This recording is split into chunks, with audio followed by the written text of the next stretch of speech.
Telugu Desam party పరిస్థితి ఎందుకు ఇలా తయారైంది? రోజుకో ఎమ్మెల్యే వివాదంలోనికి వస్తూ ఉన్నారు. ఏడాది కాలంగా ఇదే జరుగుతోంది.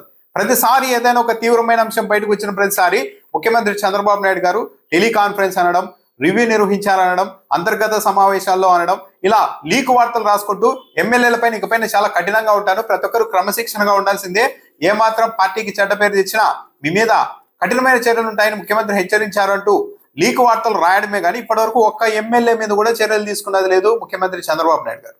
సరే, బయటకు వచ్చిన ఆరోపణలన్నీ ఏమన్నా చిన్న చిన్నవంటే లేదు, మొత్తం నియోజకవర్గాల్ని మింగేసేలాగా ఎమ్మెల్యేలు పావులు గదుపుతున్నారు, విజృంభిస్తున్నారని సొంత మీడియాలో కూడా కథనాలు వచ్చిన చంద్రబాబు నాయుడు గారు ఏం చేయలేకపోతున్నారు. ఎందుకు ముఖ్యమంత్రి చంద్రబాబు నాయుడు ఎందుకు ఎమ్మెల్యేల మీద చర్యలు తీసుకోవడం లేదు? కేవలం మాటలకి ఎందుకు పరిమితం అవుతున్నారు? దీని వెనుక ఉన్న వ్యూహం ఏంటి? అసలు ఎమ్మెల్యేలు కూడా ముఖ్యమంత్రిని ఎందుకు కేర్ చేయడం లేదు? పదే పదే వార్నింగ్లు ఇస్తున్నా. ఇప్పటి వరకు చూస్తే కొన్ని ఎగ్జాంపుల్ చూస్తే, సరే నిన్న దగ్గుపాటి ప్రసాద్, ఎమ్మెల్యే దగ్గుపాటి ప్రసాద్ జూనియర్ ఎన్టీఆర్ అమ్మగారిని చాలా దారుణంగా తిట్టిన తర్వాత దాని మీద కూడా నేరుగా ముఖ్యమంత్రి స్పందించలేదు. ఇంకో నలుగురు ఎమ్మెల్యేలతో కలిపి ఈయన మీద కూడా ఆగ్రహం వ్యక్తం చేశారు, ఒక రిపోర్ట్ తీసుకున్నారు అని అంతవరకే చెప్పారే కానీ ఆయన వెంటనే పార్టీ నుండి సస్పెండ్ చేసేంత తీవ్రమైన ఆరోపణలు, తీవ్రమైన మాటలు ఆయన మాట్లాడితే ఎలాంటి చర్యలు లేవు. భూమా అఖిలప్రియ, ఆలగడ్డ ఎమ్మెల్యే భూమా అఖిలప్రియ మీద రాని ఆరోపణలు ఉన్నాయా? చిన్న వాళ్ళ దగ్గర నుండి కూడా అక్కడ డబ్బులు వసూలు చేస్తున్నారు ఆమె పరిధిలో, ఆమె నాయకత్వంలో అంటూ ఆరోపణలు పత్రికల్లో వస్తూనే ఉన్నాయి, చర్యలు లేవు. జేసీ ప్రభాకర్ రెడ్డి, నా ఏరియాలో ఎవరైనా సరే లిక్కర్ షాపులు పెట్టుకోవాలంటే 30% వాటా ఇవ్వాల్సిందే అని బహిరంగంగా మీడియా సమావేశం ఏర్పాటు చేసి చెప్తే చంద్రబాబు నాయుడు గారు చర్యలు తీసుకున్నారా? లేదు. ఈ రోజు మాజీ ఎమ్మెల్యే కేతిరెడ్డి పెద్దారెడ్డిని 14 నెలలుగా నియోజకవర్గంలోనికి రానివ్వడం లేదు. హైకోర్టు ఆదేశం ఇచ్చినా సరే, తీర్పులు ఇచ్చినా సరే, చివరకు కోర్టు ధిక్కరణ కింద ఎస్పీ మీద ఆగ్రహం వ్యక్తం చేసి అదనపు బలగాలతో అయినా సరే కేతిరెడ్డి పెద్దారెడ్డిని తాడిపత్రిలోకి తీసుకెళ్లాల్సిందే అని చెప్పినా కూడా ఈ రోజు కూడా అమలు చేయలేకపోయారు. మరి ముఖ్యమంత్రి ఏమన్నా స్పందిస్తున్నారా? అలా ఎలా చేసి హైకోర్టు కూడా చెప్పిన తర్వాత కూడా మనము పాటించకపోతే ఇంకా రూల్ ఆఫ్ లా ఎక్కడ ఉంటుంది? మనం ఇలా చేయకూడదు కదా అని ఎక్కడైనా ఎమ్మెల్యేని మందలిస్తున్నారా? లేదు. జేసీ ప్రభాకర్ రెడ్డి విజృంభిస్తూనే ఉన్నారు. ఇక అనంతపురం జిల్లాలో ఒక మహిళా ఎమ్మెల్యే చిన్న రేషన్ డీలర్ల నుంచి ఉపాధి హామీ ఫీల్డ్ అసిస్టెంట్ల వరకు అందరితోనూ డబ్బులు వసూలు చేసే పదవులు ఇస్తున్నారు, పోస్టింగ్లు ఇస్తున్నారు అన్న ఆరోపణలు ఎప్పటి నుండి ఉన్నాయి. కానీ ఎప్పుడైనా కానీ ముఖ్యమంత్రి చంద్రబాబు నాయుడు చర్యలు తీసుకున్నారా? సీనియర్ ఎమ్మెల్యే, గతంలో ఎప్పుడూ లేదు, కానీ ధూళిపాల నరేంద్ర మీద ఆంధ్రజ్యోతిలో వచ్చింది, సాక్షిలో ఏకంగా నేరుగానే ఆయన పేరును ప్రస్తావిస్తూనే రాశారు. తన నియోజకవర్గంలో చివరకు భూముల రిజిస్ట్రేషన్ జరగాలన్నా సరే ఆయనకు తెలిసే జరగాలి, బ్యాంకులు ఏదన్నా ఆస్తులు వేలం వేయాలన్నా సరే ఆయనకు చెప్పే చేయాలి అనేంత పరిస్థితి ఉంది అని చెప్పి పత్రికల్లో కథనాలు వస్తే ధూళిపాల నరేంద్రని పిలిచి మందలించారా? లేదు.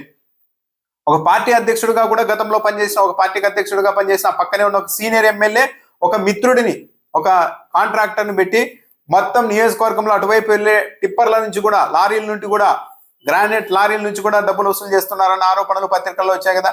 చర్యలు తీసుకున్నారా? లేనే లేదు. శ్రీకాళహస్తి ప్రజాప్రతినిధి పైన వచ్చిన అభియోగాలు ఎక్కడైనా అంత తీవ్రమైన ఉన్నాయా? ఈరోజు ఈనాడు పత్రికలో కూడా రాశారు. శ్రీకాళహస్తిలో ఒక ప్రజాప్రతినిధి 125 ఎకరాల భూమిని, అటవీ భూమిని కొట్టేసేందుకు ప్రణాళిక రచించారు, అధికారుల మీద ఒత్తిడి చేస్తున్నారు, ఆ భూమిని నాకు ఇచ్చేసేయండి అని రాశారు. ఎంతవరకు వెళ్ళిందంటే ఏకంగా జనసేన పార్టీకి సంబంధించిన మహిళా ఇన్ఛార్జ్ పైన నిఘా పెట్టి ఆమె దగ్గర పిఏగా పనిచేస్తున్న వ్యక్తికి డబ్బులు ఇచ్చి ఆమె మీదే అన్ని ప్రైవేట్ వీడియోలు సహా అన్ని రికార్డ్ చేసేలా చేసి బ్లాక్మెయిల్ చేస్తే తట్టుకోలేక ఆమె భర్త ఏకంగా ఆ పిఏని చంపేశారు. అంత దూరం వెళ్ళింది. ఇందులో టీడీపీ ప్రజాప్రతినిధి ఇన్వాల్వ్మెంట్ ఉంది. ఇదంతా ఇంత దూరం వెళ్ళడానికి, హత్య వరకు వెళ్ళడానికి ఆయనే కారణం. తోటి మిత్రపక్షానికి సంబంధించిన ఇన్ఛార్జ్ పైన కూడా అలాంటి నిఘా పెట్టారు వార్తలు వచ్చినప్పుడు, అభియోగాలు వచ్చినప్పుడు పిలిచి మందలించారా? కనీసం లేదు. ఇంకా ఎలా ఎమ్మెల్యేలు మాటింటారు?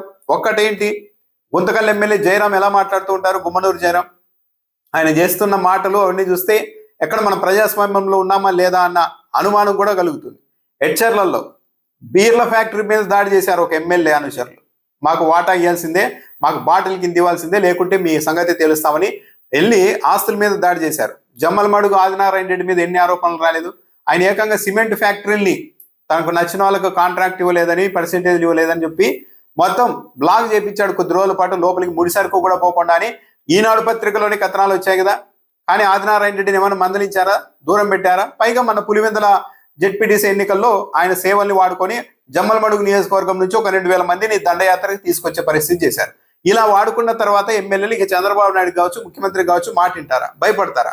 ఇలాంటి పనులు ఎమ్మెల్యేలతో చేయించిన తర్వాత గురిజాల ఎమ్మెల్యే ఎరపతినేని శ్రీనివాస్ పైన కూడా సాక్షిలో కథనాలు వచ్చాయి.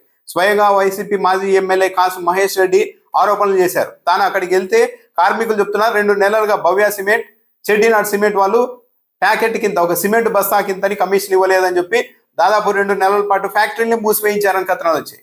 దాని మీద ఏమన్నా చర్యలు తీసుకున్నారా ముఖ్యమంత్రి చంద్రబాబు నాయుడు గారు? లేదు. గుంటూరు పశ్చిమ ఎమ్మెల్యే గల్లా మాధవి భర్త పైన కూడా ఆరోపణలు వచ్చాయి. ఒక రైతును బెదిరించి భూములు లాక్కునేందుకు ప్రయత్నం చేశారు అని. కానీ ఎక్కడా లేదు. బండారు సత్యనారాయణమూర్తి రోజాని ఎంత దారుణంగా తిట్టారు. ఆయనకు ఎమ్మెల్యే పదవి ఇచ్చేశారు. జోలకంటి బ్రహ్మారెడ్డి అక్కడ ఎలా కేసుల్ని తారుమారు చేశారన్నది చూశారు. దామచర్ల జనార్దన్ జనసేన పార్టీ నాయకులు ఒంగోలు ఫ్లెక్సీలు పెట్టడానికి కూడా లేదు. ఏకంగా ఎలా చేర్చుకుంటారని చెప్పి పవన్ కళ్యాణ్ కూడా ప్రశ్నించేంత స్థాయికి వెళ్ళిపోయారు ఆయన. కానీ ఆయన మీద ఎప్పుడైనా మందలించారా? లేదు.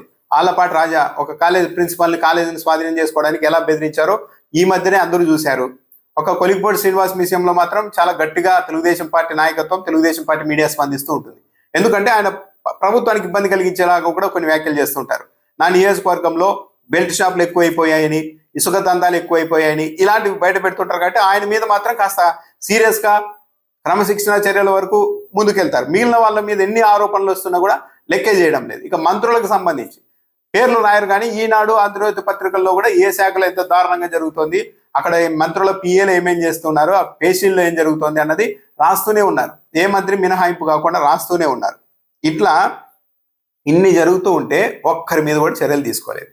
తొలి రోజుల్లోనే ఫస్ట్ ఎమ్మెల్యే మీద ఎలాంటి అలిగేషన్స్, అవినీతి ఆరోపణలు కావచ్చు, ఇంకా ఏంటి మహిళలను లైంగికంగా వేధిస్తున్నారన్న ఆరోపణలు కూడా వరుస పెట్టి వస్తున్నాయి ఎమ్మెల్యేల మీద, తెలుగుదేశం పార్టీ మామూలు నాయకుల మీద కూడా. ఇది ఇంకా చాలా సీరియస్ అంశం కదా. వైఎస్ఆర్ కాంగ్రెస్ పార్టీ అధికారంలో ఉన్నప్పుడు ఒకరిద్దరు వైసీపీ నాయకుల మీద ఇలాంటి వ్యవహారాలు వచ్చినప్పుడు దాన్ని మొత్తం ఏళ్ల తరబడి నడిపేసి ఎన్నికల్లో కూడా దాన్ని ఒక ప్రధాన అంశంగా మార్చేశారు. కానీ ఏ రోజు మమ్మల్ని పలానా వైసీపీ నాయకుడు బెదిరించారని చెప్పి అవతల వైపు మహిళలు వచ్చి బాధితుల్లాగా వచ్చి చెప్పింది లేదు. వాళ్ళంతా కన్సెన్సువల్గా చేసుకున్నారేమో తెలియదు. కానీ దాన్నే పెద్ద ఇది చేశారు. కానీ ఇప్పుడు బాధిత మహిళలు బహిరంగంగా బయటకు వచ్చి మా మీద దాడులు చేస్తున్నారు, మమ్మల్ని లైంగికంగా వేధిస్తున్నారు. ప్రభుత్వ ఉద్యోగులు, మామూలు అల్లాట పౌలు కూడా, ప్రభుత్వ మహిళా ఉద్యోగులు కూడా వచ్చి ఆరోపణలు చేస్తూ ఉంటే ఎలాంటి చర్యలు లేవు. పైగా వైఎస్ఆర్సీపీ విష ప్రచారం చేస్తోంది, అటు తప్పులు చేసిన వాళ్ళని వెనకేసిగచ్చేలాగా ఒక ప్రయత్నం కూడా జరుగుతుంది. ఇలాంటి వాతావరణం ఉన్నప్పుడు నెల్లూరులో ఈ 1000 కోట్లు ఉన్నాయి ఆయనకి. వేమిరెడ్డి ప్రభాకర్ రెడ్డి మీద కూడా ఆ మైనింగ్కి సంబంధించి ఎన్నో ఆరోపణలు వచ్చాయి. రూప్ కుమార్ ఆయన్ని అడ్డం పెట్టుకొని మొత్తం వ్యవహారం నడుపుతున్నారని ఆంధ్రజ్యోతి పత్రికల్లోనే రాశారు. రూప్ కుమార్ అనే వ్యక్తి ఒక సాధారణ నాయకుడు, ఆయనకు 1000 కోట్ల రూపాయల విలువైన మైనింగ్ వ్యవహారాలు ఆయన శాసిస్తున్నారు జిల్లాలో అని రాశారు ఆంధ్రజ్యోతి పత్రికలో కూడా. ఇవన్నీ ఎలా జరుగుతాయి? పెద్దలకు తెలియకుండానే సామాన్యంగా జరుగుతూ ఉంటాయా? ఎవరి స్థాయిలో వాళ్ళు. అసలు పార్టీ పెద్దలే దారి తప్పినప్పుడు, ప్రభుత్వ పెద్దలే దారి తప్పినప్పుడు ఎమ్మెల్యేలు మిగిలిన టీడీపీ నాయకులంతా పద్ధతిగా ఉండాలని ఆశించడం భావ్యమేనా? పులివెందుల్లో ఏం జరిగేది? జెడ్పీటీసీ ఎన్నికల్లో రిగ్గింగ్లు చేసుకోవాలి, అలా గెలవాలి అనుకుంటే చాలా మార్గాలు ఉంటాయి. కానీ అదేదో ఒక కసిలాగా, ఒక పగబట్టినట్టు ఒక 10 గ్రామాల మీదకి 2000 మందిని ప్రైవేట్ వ్యక్తుల్ని పంపించేసి తెల్లవారుజామునే వాళ్లకు కాపలాగా 100,000 మంది పోలీసుల్ని పెట్టి కలెక్టర్ ఎదురుగానే దొంగ ఓట్లు వేస్తున్నా కూడా ఆ ఫోటోలు బయటకు వచ్చినా ఎలాంటి చర్యలు లేకుండా అంత సవ్యంగా జరిగింది, 30 ఏళ్ల తర్వాత మేము ఓట్లు వేయించామంటూ పూర్తి ఒక ఆత్మవంచనతో ప్రచారానికి ప్రభుత్వ పెద్దలే దిగినప్పుడు ఇక పద్ధతి పాడు అన్నది ఎక్కడుంటుంది? ఎమ్మెల్యేలను అడిగితే మేము మొన్నటి ఎన్నికల్లో డబ్బులు ఖర్చు పెట్టాం, పార్టీకి ఫండ్ ఇచ్చాం, వచ్చే ఎన్నికల్లో కూడా మేము డబ్బులు ఖర్చు పెట్టాలి, ఇంకా మరి సంపాదించుకోకపోతే మాకెవరు ఇస్తారు అనేది వాళ్ళ ఆర్గ్యుమెంట్. అంటే డబ్బు రాజకీయాలు మొదలు పెట్టారు, ఇప్పుడు డబ్బులే వాళ్ళు కావాలి అంటున్నారు. పైగా చాలా మంది తెలుగుదేశం పార్టీ ఎమ్మెల్యేల పరిస్థితి ఏంటంటే, కొందరికి మంత్రి పదవి, ఎంతో సుదీర్ఘ కాలంగా రాజకీయ చరిత్ర ఉన్న అనేక సార్లు గెలిచినా సరే మాకు కనీసం మంత్రి పదవి కూడా ఇవ్వలేదు. సో ఆ బాధను మేము ఇక్కడ డబ్బుల రూపంలో డబ్బులు ఇష్టానుసారం సంపాదించుకొని ఆ బాధను ఇక్కడ తీర్చుకుంటున్నాం అన్నట్టు కొందరు ఉంటే, వచ్చే ఎన్నికల్లో మాకు టికెట్ వచ్చేది లేదు, పోయేది లేదు, వచ్చినా గెలుస్తామో లేదో తెలియదు.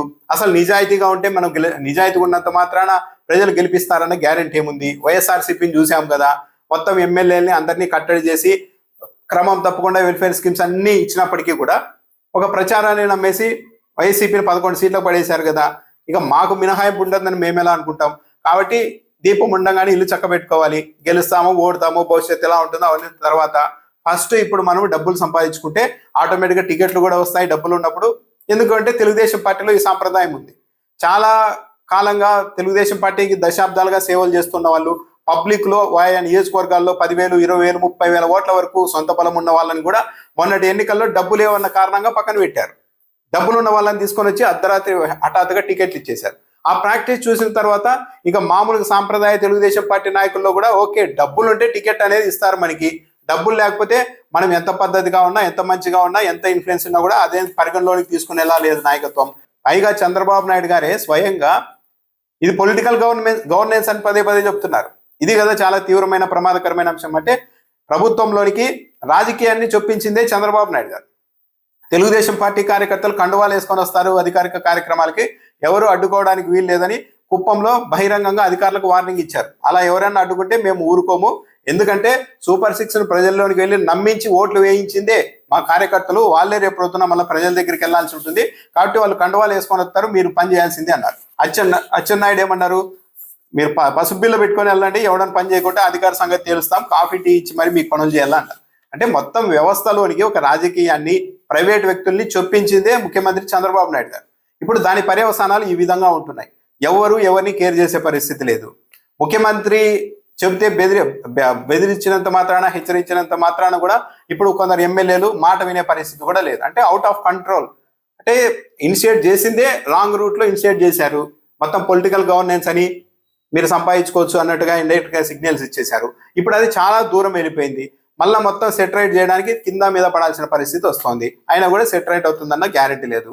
ఎందుకంటే ఎవరి బాధ వాళ్ళది ఉంది. ఏం మమ్మల్నేనా, ఏం పైన ముఖ్యమంత్రి గారి హోదాలో పెద్ద పార్టీ అగ్రనేతలు సంపాదించుకోవడం లేదా? భూముల కేటాయింపుల్లో కావచ్చు, అమరావతిలో కావచ్చు, రకరకాల మార్గాల్లో వాళ్ళకు వస్తుంటాయి కదా, వాళ్ళు ఏమైనా కరెక్ట్గా ఉన్నారా అని ఎమ్మెల్యేలు కూడా ప్రశ్నించే పరిస్థితి వచ్చింది. సో దీని పర్యవసానాలే ఈరోజు రాష్ట్రంలో ఇలా వరుస పెట్టి ఎమ్మెల్యేల మీద అభియోగాలు వస్తున్నా, ఆరోపణలు వస్తున్నా, అత్యంత తీవ్రమైన మాటలు మాట్లాడుతున్నా, కనీసం ఏమీ చేయలేని, డైరెక్ట్గా వాళ్ళని హెచ్చరించలేని పరిస్థితుల్లో ముఖ్యమంత్రి చంద్రబాబు నాయుడు గారు ఉన్నారు. ఇది ఒక విధంగా రాష్ట్రానికి బాధాకరమైన అంశం.